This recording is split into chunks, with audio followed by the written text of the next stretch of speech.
Martial Peak Novel 3441. Berpikir cepat. Half Saint dari Demon Rache tiba-tiba berteriak. Berani bersikap kasar kepada Nyonya. Kamu mencari kematian. Mengangkat tangannya. Dia mengirim gelombang ki darah iblis ke arah Yang Kai. Meskipun ki darah iblis ini tampak biasa-biasa saja, itu sebenarnya sangat cepat dan kuat. Bagaimanapun, itu adalah serangan dari Half Saint. Jadi bagaimana bisa diremehkan? Ekspresi Yang Kai acuh tak acuh dan dia tidak menghindar. Tepat saat ki darah iblis hendak mencapainya, sebuah tangan giok tiba-tiba muncul dari udara tipis dan secara akurat meraih aura merah darah, dengan mudah menghancurkannya. Yuru Meng berteriak, Yue Sang, jangan kasar. Demon Rache Half Saint memanggil mata Yue Sang melebar saat dia bertanya tidak percaya, senior. Jika dia hanya curiga sebelumnya, maka sikap Yuru Meng saat ini sudah cukup untuk mengkonfirmasi apa yang baru saja dikatakan oleh manusia di depannya ini. Apakah Nyonya benar-benar memiliki hubungan yang luar biasa dengan manusia rendahan ini? Bagaimana ini mungkin? Bagaimana manusia ini bisa mendapatkan bantuan dari Demon Saint? Hati Yue Sang dipenuhi amarah dan dia tidak ingin apa-apa selain mencabik-cabik Yang Kai.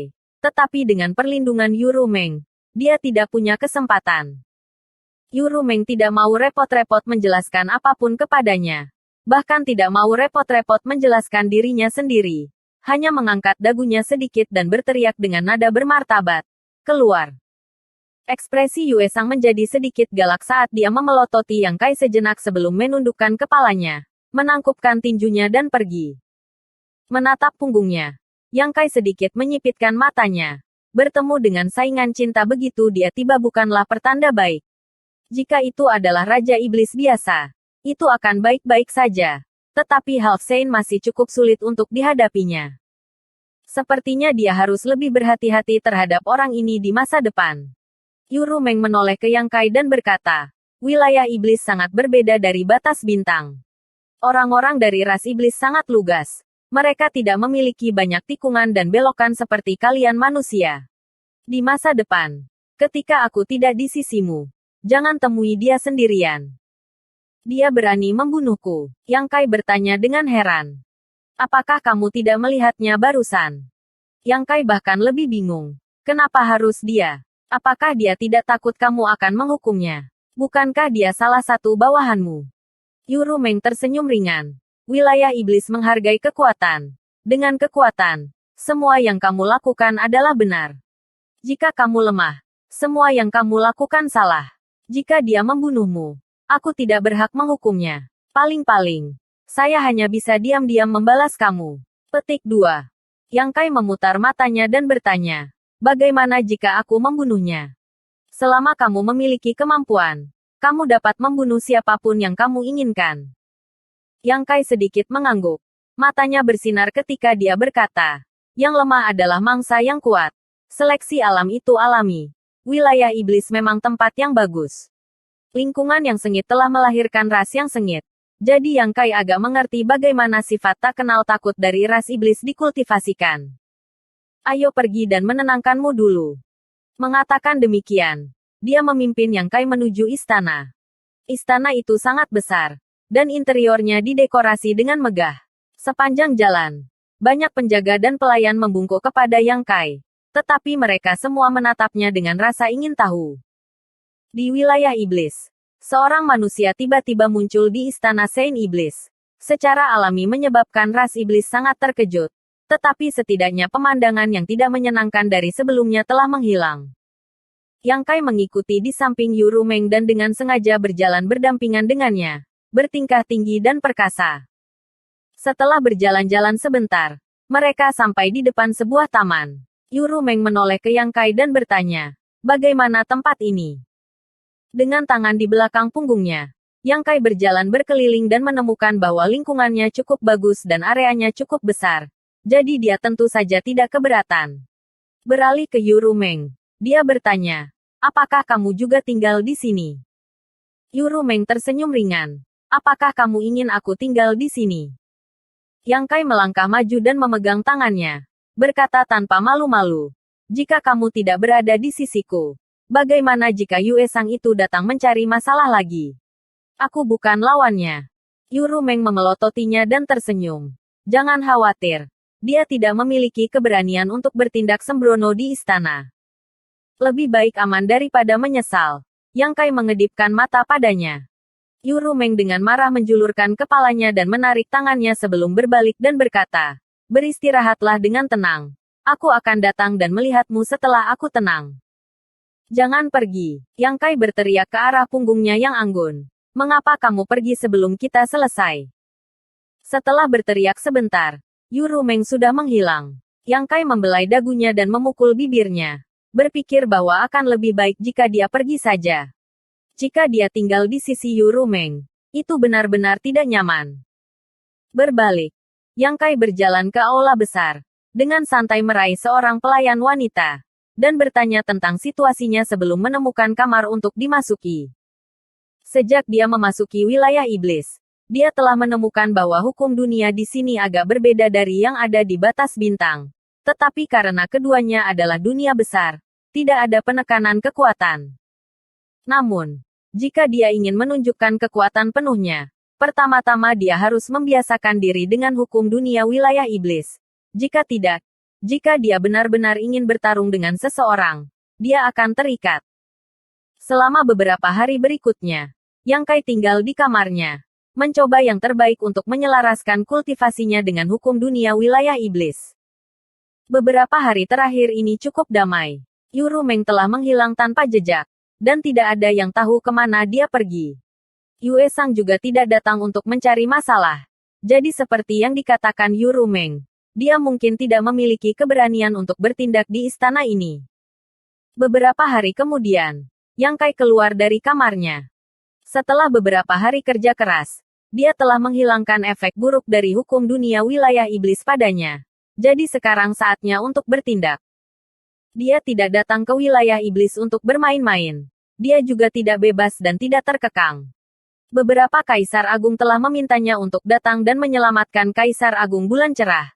Dan lelaki tua itu Tian Su bahkan mengatakan bahwa dia memiliki bencana yang harus dihadapi di wilayah iblis. Jika dia bisa bertahan, dia akan terbang ke langit. Jika orang lain mengatakan hal seperti itu, mereka mungkin akan membuat pernyataan yang tidak bertanggung jawab. Tetapi ketika Tian Su mengatakan hal seperti itu berbeda. Yang Kai tidak tahu bencana macam apa yang akan dia hadapi. Tetapi dia hanya bisa mengambil langkah satu persatu. Merenung sejenak, Yang Kai memutuskan untuk memulai dengan geografi wilayah iblis. Wilayah iblis adalah cermin pecah yang terdiri dari benua terfragmentasi yang tak terhitung jumlahnya. Dia merasa bahwa dia setidaknya harus mencari tahu fragmen benua mana yang terhubung satu sama lain.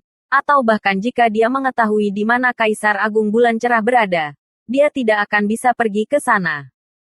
Mengambil keputusan, Yang Kai berjalan ke aula utama dan duduk di kursi besar yang bisa menampung orang yang berbaring di atasnya. Kursi ini sepertinya terbuat dari tulang. Dan ada beberapa hiasan tengkorak yang mengerikan di punggungnya. Duduk. Yang Kai mengulurkan tangannya dan menepuk sandaran tangan di sisinya. Merasa sedikit tidak nyaman. Dia bertanya-tanya apakah dia harus membuat yang seperti ini ketika dia kembali ke Istana Surga Tinggi di masa depan. Sehingga dia dapat meningkatkan prestisenya. Membersihkan tenggorokannya, Yang Kai berseru, "Kemarilah." Di luar pintu, 4 atau 5 pelayan wanita masuk. Semuanya menundukkan kepala. Menunggu sampai beberapa puluh meter jauhnya sebelum berlutut. Berdiri dan bicara. Yang Kai mengangkat tangannya dengan agak canggung. Bahkan di Istana Surga Tinggi, dia tidak tertarik dengan ini. Apalagi wilayah iblis. Para pelayan ragu sejenak sebelum dengan gugup berdiri. Tetapi mereka semua menundukkan kepala. Tidak berani melihat ke atas. Yang Kai tidak bisa menahan tawa. Apa yang kamu takutkan? Aku tidak memakan orang. Angkat saja kepalamu. Beberapa wanita di bawah semuanya ragu-ragu sejenak sebelum Yang Kai menamparkan sandaran tangan dan bertanya, apakah kalian semua tuli? Melihat kemarahannya, para pelayan dengan hati-hati mengangkat kepala mereka. Menyapu mata mereka ke seberang ruangan. Yang Kai gelisah dan hampir jatuh dari kursinya. Menatap ke depan dengan kaget saat perutnya bergejolak. Bukan karena takut, tapi karena jijik. Tidak hanya para pelayan yang tidak cantik, mereka semua memiliki fitur wajah yang aneh. Beberapa dari mereka memiliki mulut yang mencapai telinga mereka, memperlihatkan taring bergerigi. Beberapa memiliki mata yang melotot seolah-olah akan rontok setiap saat. Dan beberapa bahkan memiliki lubang kecil di wajah mereka, seperti sarang lebah. Satu-satunya yang sedikit lebih normal memiliki bekas luka di seluruh wajahnya, membuatnya terlihat seperti cacing tanah yang ganas. Sungguh sekelompok pelayan yang aneh.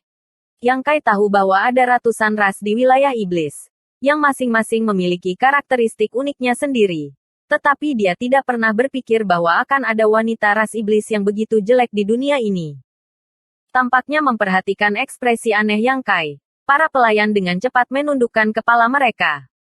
Yang Kai terbatuk kering. Sudut mulutnya berkedut saat dia bertanya, "Siapa di antara kalian yang bertanggung jawab?" Pelayan wanita dengan bekas luka mengerikan di wajahnya melangkah maju dan berbisik, "Melapor kepada Tuan. Pelayan ini." Untungnya, ini masih normal. Jika itu adalah wanita lain, Yang Kai bahkan tidak ingin berbicara. Dia bukan seseorang yang menilai orang lain dari penampilan mereka. Tetapi para iblis itu terlalu aneh. Tidak ada yang memiliki keberanian untuk berbicara dengan mereka. Jadi setelah hening sejenak, dia berkata, "Saya tidak melihat satupun dari kamu ketika saya datang ke sini beberapa hari yang lalu." Beberapa hari yang lalu, ketika Yuru Meng membawanya ke sini, dia juga melihat beberapa pelayan wanita. Semuanya cantik seperti bunga dengan sosok yang mempesona. Bagaimana mereka berubah begitu drastis hari ini? Pelayan itu menjawab. Pelayan ini tidak yakin. Pelayan ini dipindahkan ke sini beberapa hari yang lalu. Yang Kai mengerutkan kening. Mereka juga dipindahkan ke sini beberapa hari yang lalu. Ya. Sial. Itu perbuatan Yuru Meng. Yang Kai akhirnya mengerti bahwa pelayan wanita ini mungkin secara khusus dipindahkan ke sini untuk melayani Yang Kai. Para pelayan dengan sosok yang baik dan wajah cantik pasti telah dipindahkan. Orang seperti apa yang kamu anggap? Kemarahan Yang Kai melonjak. Yuru Meng jelas berusaha mencegahnya mencuri makanan. Jadi dia sengaja mengatur agar beberapa wanita dengan penampilan aneh datang ke sini. Wanita seperti itu tidak akan ada yang memandang mereka dengan nafsu makan. Tetapi sekali lagi, dia selalu bertingkah seperti monyet bejat di depan Yuru Meng. Dan Yuru Meng tidak pernah membiarkannya berhasil. Jadi tidak dapat dihindari bahwa dia akan berjaga-jaga. Untungnya, Yang Kai tidak memiliki pemikiran seperti itu. Jadi setelah hening sejenak, dia menarik napas dalam-dalam dan bertanya, "Siapa namamu?"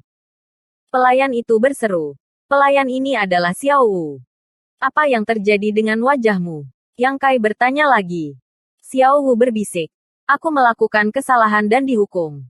Apakah dia benar-benar dihukum? Yang Kai mengira itu adalah hasil pertarungannya dengan seseorang. Tetapi dia dapat mengatakan bahwa Xiao Wu cukup cantik ketika dia tidak terluka. Tetapi setelah banyak bekas luka di wajahnya, dia benar-benar cacat. Ini tidak diragukan lagi merupakan hukuman yang kejam bagi seorang wanita. Bersambung.